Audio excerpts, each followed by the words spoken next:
One functional medicine doctor is working 50 to 60 hours a week. Half of that time, he's charting.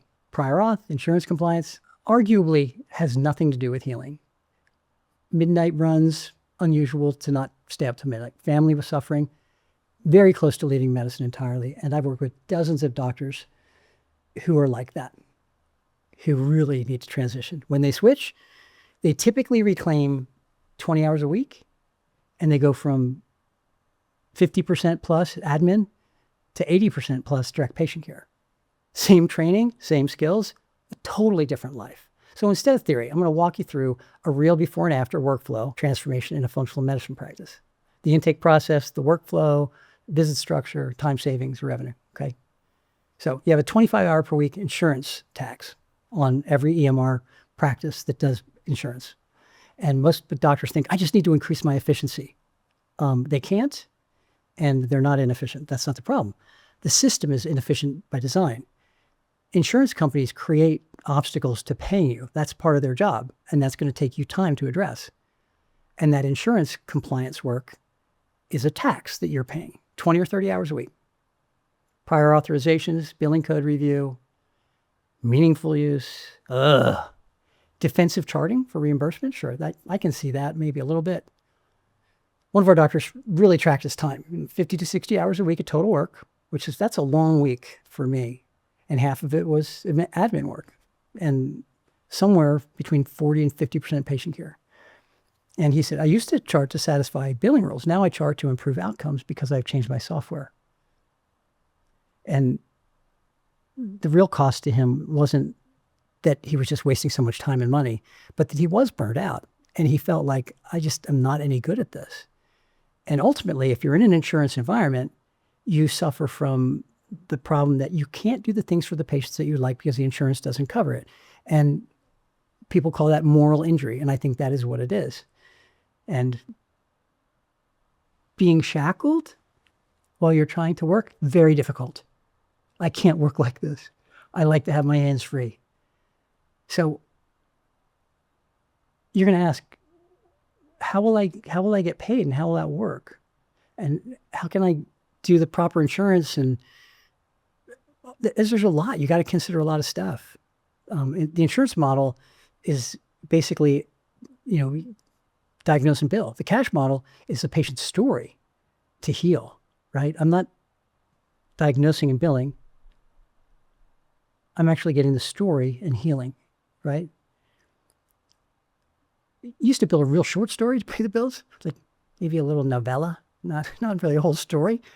But now with the whole story, I have this gigantic option to treat this patient fully and really engage them in not only a healing process, but then into a wellness program that really works. And when documentation serves the patient instead of the payer, then your visit with the patient becomes kind of like a friendly encounter. You're not distancing yourself from them, saying like, well, your insurance allows this, and I'm the guardian of that relationship. When your patient relationship is really good, you can tend to be, or you can afford to be, way less defensive. Patients with doctor relationships that are good, they just tend not to sue. Not impossible. You've got to do good documentation, but they tend not to sue. Patient trust increases. They feel it. Patients know that. They know that you're listening to them and listening to their story and not filtering it through, what will the insurance allow on that? It's a completely different thing, right? So the patients are going to say, this guy's got my best interest at heart. This gal has my absolute most important concerns at heart. Much higher satisfaction, stronger relationships. So if you have the opportunity to use Esprē, you'll see the bottleneck is not your visit time. It's the way that you collect data. And we're going to show you a totally new way to workflow. So the patient is going to complete an adaptive intake before the visit. Adaptive means that when it asks a question and that question has a positive answer, it'll say, oh, well, let's go on to the next one. And if it says, no, I don't have that problem, it won't ask her any more questions. These are all based on validated questionnaires, questions that are adapted from that, layered on top of each other, so it covers every system. So those questions are followed up by a graphic that shows the GI system, hormones, mind and mood, immune function, musculoskeletal, history, risk factors. And based on those validated questionnaires, you'll get a probability score. And it'll tell you which is the likely problem that's causing this patient's symptoms or the ones that they're aware of. Also, what are the ones that are hidden in the background that actually need to be addressed that you as a functional medicine practitioner needs to know? It's an expert system. It gathers this data as a baseline. Then you go in after your maybe, 30 seconds to 2 minutes of reviewing that data, go and have a more in-depth conversation. It's called a centaur system. A centaur's got a huge horse body and a little human head, right? So the power of computing comes from the horse, but the final decision is yours, right? So the visit starts 80% of that whole diagnostic picture done by the expert system. And because of that, the amount of time that you spend with patients is dramatically reduced in terms of history taking, which is just one tiny aspect of the benefit. Because you have the story from the beginning, everything else is connected to the story, and the patient doesn't have any disconnect with their experience. Charting happens during the visit because you're developing that story further. Part of the story is the visit. So based on this story, I see that you have a sleep problem. Based on this, I see that you have a headache. Yeah, the sleep problem's not the thing, really a headache. Oh, I'm going to refine my decision making. So you refine that a little bit, and then you head more towards, well, what could be causing the headache? We have a great patient. This is a really good story. You'll like this. Patient's got a head injury, young girl. She's like in her 20s. Real bad head injury, doing some sports stuff. And before this, she was totally healthy. And now she's got this absolutely intractable headache. She's had everything done. Everything that you can imagine. So she did the Esprē questionnaire. And when she filled it out, certainly she had structural problems, head and neck problems. And she had some problems emotionally, of course, because she didn't have a headache. So she was depressed and anxious and didn't sleep. And so those things were obvious. But you could have made that assumption based on just saying hi, right? What was not apparent was that her immune system was incompetent at handling fungal infection. And that was known because she'd had a long history of antibiotics as a child, that she had frequent rashes, sugar cravings, those things, very clearly spelled out in questionnaires for fungus, right? Interesting. So underlying her headache problem was this pre-existing problem with fungal infection. And once we treated that and treated her for fungal sinus, her headaches diminished to almost zero. We did other things as well. We did structural treatment. We had our mental health team work with her a little bit on managing her anxiety. Boom. And you have the answer. And it all fit together. And the thing is, the time that was spent getting there was seconds.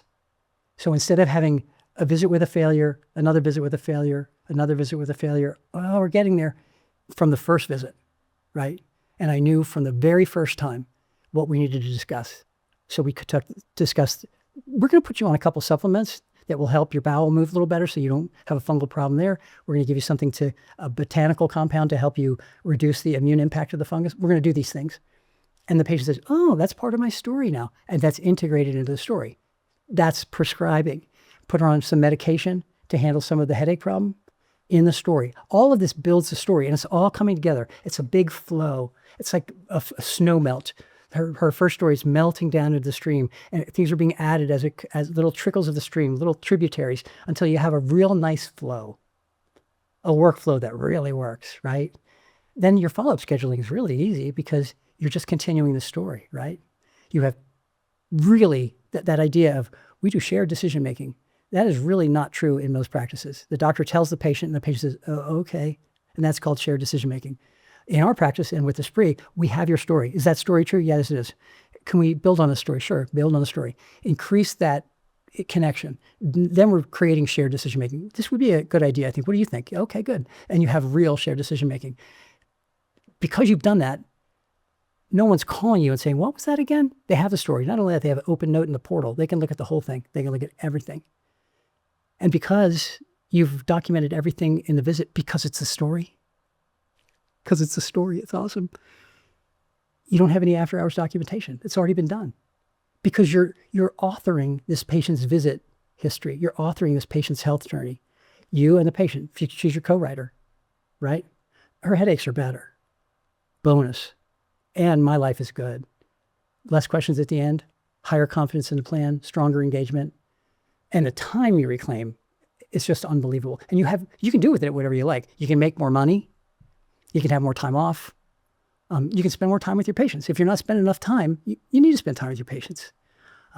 We have one doctor, we're in Texas, he's down south, and he's an older doc and he was ready to retire. And we were working together on a problem case, and we told him about the software and he started using it. And he was going to retire that year. And he's been in practice now 4 or 5 years using the software, and he's no end in sight because he's not doing any of the stuff he hated before. He's not burned out using the system. He kind of wondered, because he was doing a lot of insurance stuff, if he would be able to survive. It's as if he never quit insurance. He did great. And he immediately was happier and was working half the amount of time and making more money. So here's the deal with this. You can't optimize your way out of a broken structure. If your system doesn't capture a story, if story isn't the center, you're never going to have the ability to integrate the patient's story into your care and really get the best care. So you got to change the infrastructure. And there are measurables that you could do. You could have your business person look at it and say, what is this going to cost us to get out of the insurance business? Or what is it going to cost us to change to this different EHR? And you'll find that for everybody, with very few exceptions, getting out of the insurance business is a more profitable move. And it's measurable, especially because the time that you spend on insurance is immense and completely unfulfilling. So don't measure your revenue per visit so much as your revenue per hour of patient care, because you're able to see a lot more patients and do a much better job for each one. And your outcomes are better because you're able to understand their story in a dramatically reduced amount of time, right? You have much less administrative burden, and your ability to sustain this practice over time. Ask our 70-plus-year-old guy now in South Texas who was quitting. He's great. And like I said, no end in sight. So retiring 9 years early, like is the trend, we'd like to reverse that. And we'd like to start with you. Let's have you have a long, happy practice. Why don't you give Esprē a try? The trial's free. You get 30 days. You can put patients through it and enjoy learning about their stories and see how that would help you. And it's easy to do, and you can actually do the real thing with real patients. So I invite you to give it a try. And if this was helpful, check out our next video on this channel.